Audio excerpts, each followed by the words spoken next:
If you're trying to make progress in your English, it's important to check out what level you're speaking at.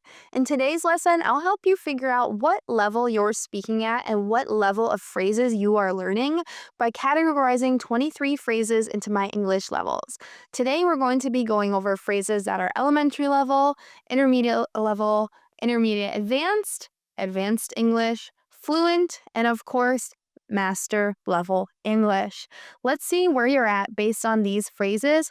I'll give a brief explanation and show you how to use these.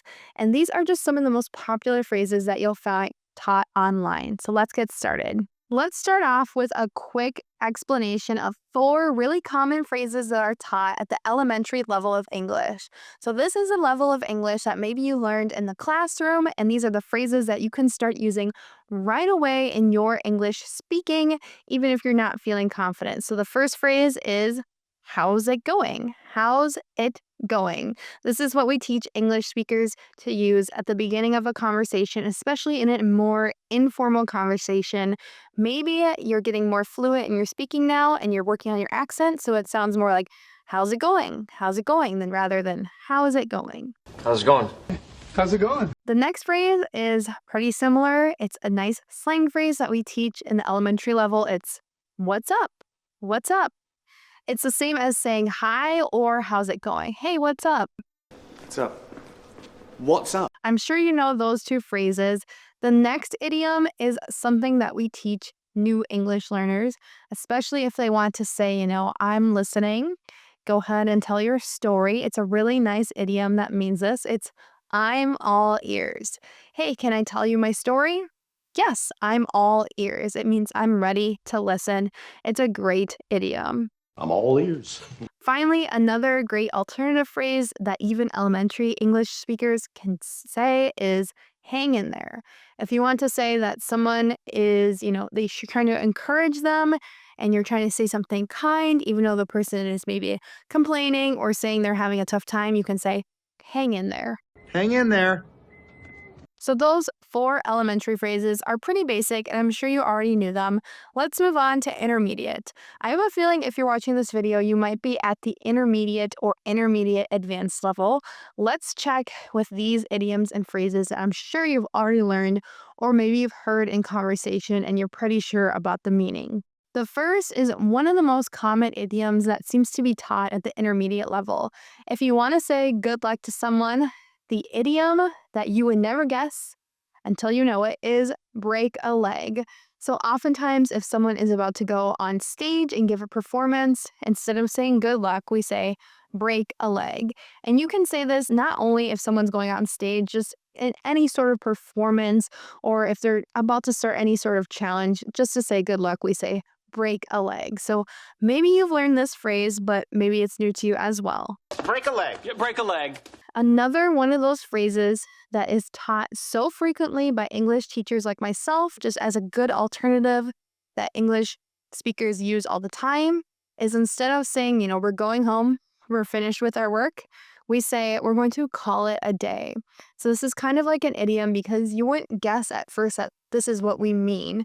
But if we are, done with our work, we're very tired, we might say, okay, I'm going to call it a day and go home. This means you are done, you are finished, you're calling it a full day of work. And another idiom that kind of goes along with this one, it wasn't originally in my lesson, but it's just kind of a bonus for you, is one of the most common ways that we casually say we're tired is we say, I'm pooped. So maybe we'll say, I'm pooped, I'm going to call it a day. This just means I'm tired, I'm going home, I'm done with work. Well, I'm calling it a day. The next idiom on this list today in the intermediate section is taught so frequently by English teachers, and I've noticed that English students, even if they're children, can even use this idiom. And once you learn this idiom, it's just so fun to say. I notice English learners use it a lot. Now, this isn't to discourage you, it's a great idiom. If you want to say that doing something is easy, you can call it a piece of cake. So for some people, riding a bike is a piece of cake. Or for some people, public speaking is a piece of cake. It's very easy. But for some people, it is not a piece of cake. It's very difficult. So it just means that something is easy to do if you call it a piece of cake. Piece of cake.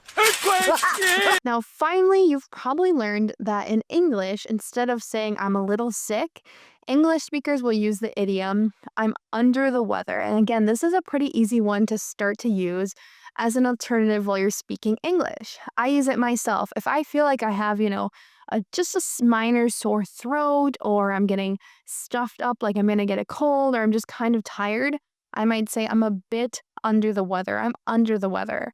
And of course, you need to make sure that you never use this phrase when talking about a serious illness like a disease or cancer, because that's way different than just being under the weather, being a little bit sick.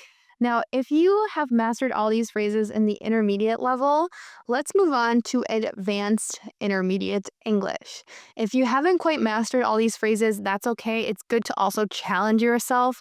Never be afraid to use phrases that seem challenging to you, because you have to actually be able to try and use the English and make the mistakes in order to get better. That's how we grow. The first phrase I've taught many times before, it's a great idiom. If you want to say that you are working into the night, we say, I'm burning the midnight oil. Recently, I've been working on a new English course for my students, and I'm really passionate about it. I'm really excited about it. So sometimes I'm just burning the midnight oil. I'm working late into the night. So rather than sleeping, I just keep working very late at night. So that's all this idiom means simply is you're working late at night. You're burning the midnight oil.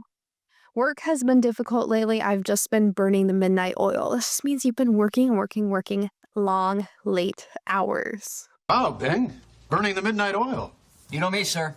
I have two phrases on this list that you might have learned to mean that you have revealed a secret or you have revealed some information. The first phrase is to let the cat out of the bag. So maybe you accidentally revealed a secret about someone, or you revealed, a secret about a party or a wedding or something, and you didn't mean to say what you said. You could say, whoops, I let the cat out of the bag. Another phrase that English speakers use when they're starting to advance their English, instead of saying they revealed a secret, they might say, I spilled the beans. And this is just another classic idiom that's always taught by English teachers like myself. Oh well, cat's out of the bag. Well, time to spill the beans. Finally, when it comes to making major life decisions, you're about to go through with something or do something that's going to change your life in a dramatic way, you might get cold feet. This means you get really nervous or even doubtful about your decision that you're about to make. This idiom is used really commonly when people are, a bit nervous about getting married or having a wedding. You might ask the bride or the groom on their wedding day, are you getting cold feet? This means, are you getting nervous, or are you having second thoughts? So this idiom, it's a bit difficult to use because you have to be in the exact right situation, but it's a good idiom that you are starting to advance your English if you're able to use a phrase like this, because it's so, you would never be able to guess what it means just based on the context of the words. Cold feet means nervous when using this idiom. You're getting cold feet. If you've been watching my channel for a while, you'll actually already know these next four idioms in the advanced English category. The first idiom is a sports idiom, and it is the ball is in your court. The ball's in your court. When we use this idiom, we're telling someone that the decision is now up to them, or the responsibility is now theirs. You've done everything that you could do, and now it is up to them to either finish the job, finish the deal, or, the responsibility is theirs now. The ball is in your court now. It means it's no longer my responsibility. I can't do anything with the ball. It's not a literal ball. It's, a responsibility or a decision when we use this idiom. And it's really common to use this idiom in your everyday conversations when it comes to making decisions or making a deal.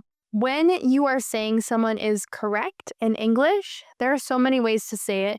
You can even just say exactly, totally, correct. Now, if you are in the advanced English category, you may be able to use an idiom like this one. You hit the nail on the head. This idiom means you are exactly correct. We can use this idiom as well to compliment someone's problem solving or to compliment someone's solution to something. Like maybe someone has come up with this plan to fix something at work, and you can say, wow, you really hit the nail on the head with this plan. It's really good. So it means they're correct, and it means it's good problem solving. So when we use the phrase to bite the bullet, it means we have to do something that is difficult or unpleasant. Like for a lot of people, they don't like going to the dentist, but they just have to bite the bullet and do it. So it means they just have to do something unpleasant.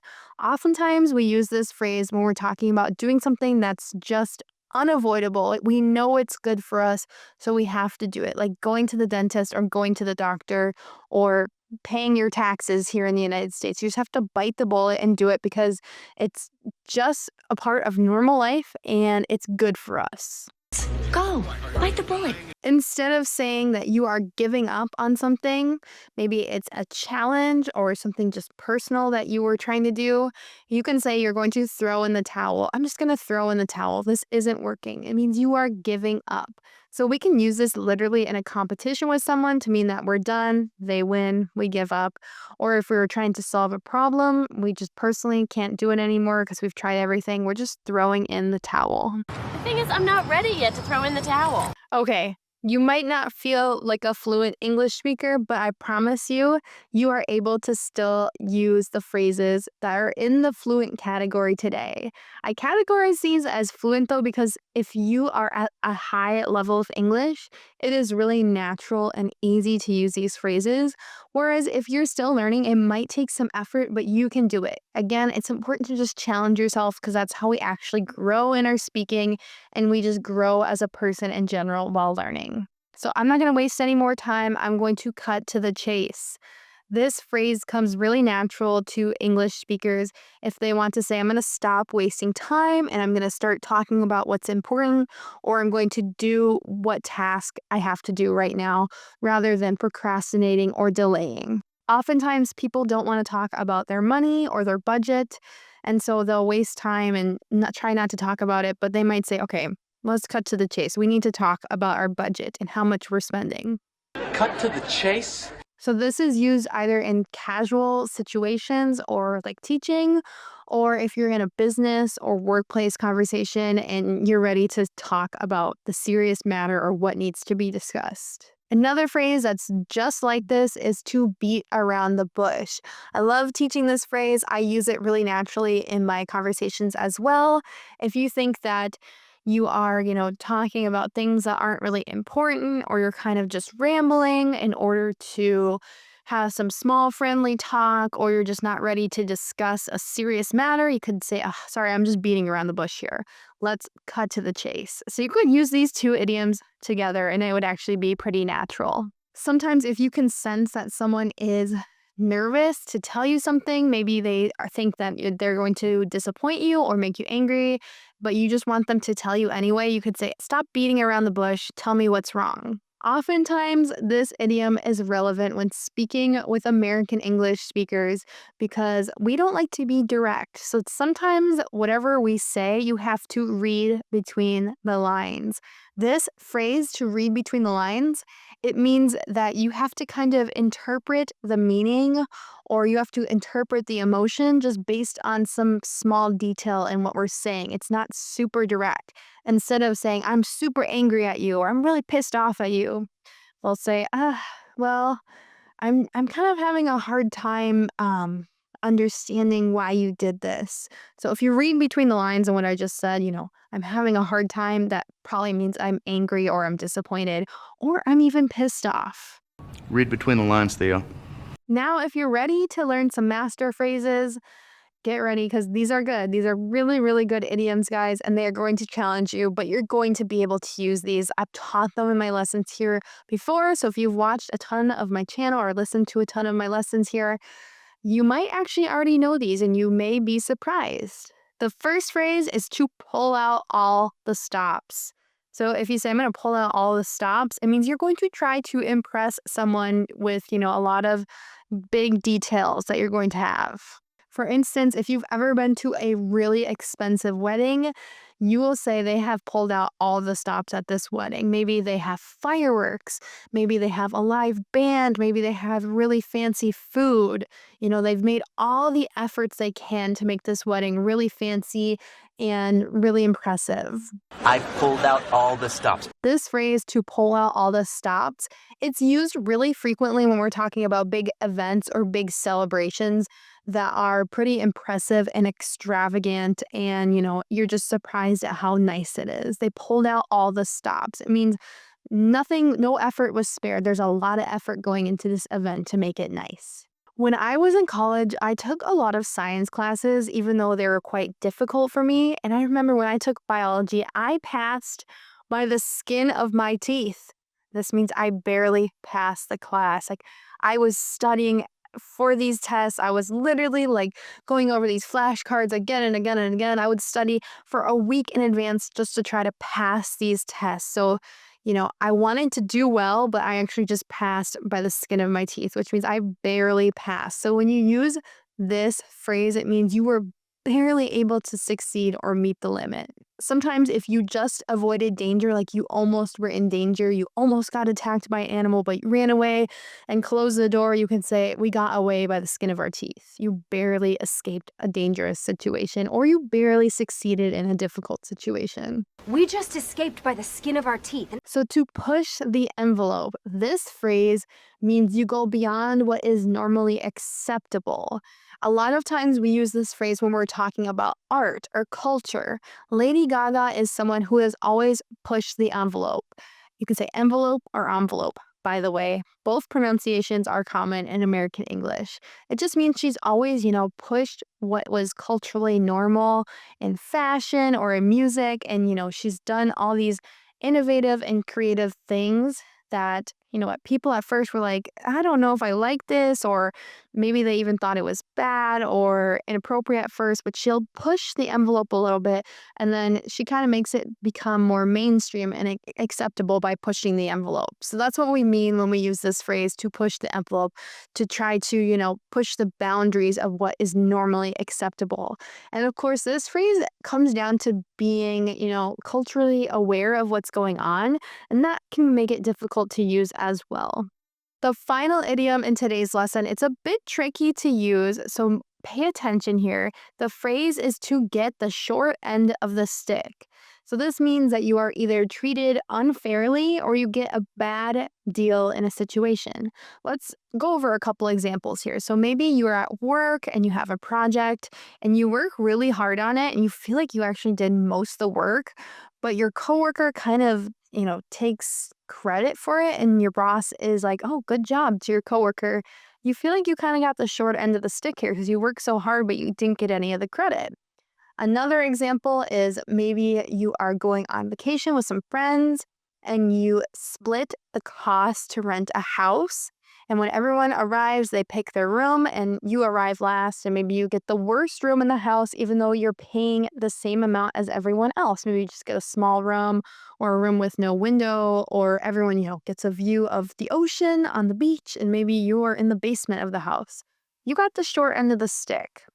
So there's a lot of ways that we can use this phrase just to mean we got a bad deal or we got treated unfairly. And this can be a really tricky one to use in your native English conversation. So that's why I say this is a master level idiom. Yeah, you're getting the short end of the stick, all right. Let me know in the comments where you have fallen on the scale of English levels here. And remember, just because you don't feel like you're at fluent or master level yet, doesn't mean you can't challenge yourself by trying to take one or two of these idioms and use them in your everyday conversations right now, or try to come up with a few examples of how to use them. Because if you're challenging yourself, this is how you are going to grow. I hope you guys study some more idioms and phrases like these in more of my English lessons that I have to offer here. And I'll see you guys in the next English lesson. Make sure to visit englishwithkayla.com if you're interested in checking out my English course. All right, thanks again for watching. Goodbye.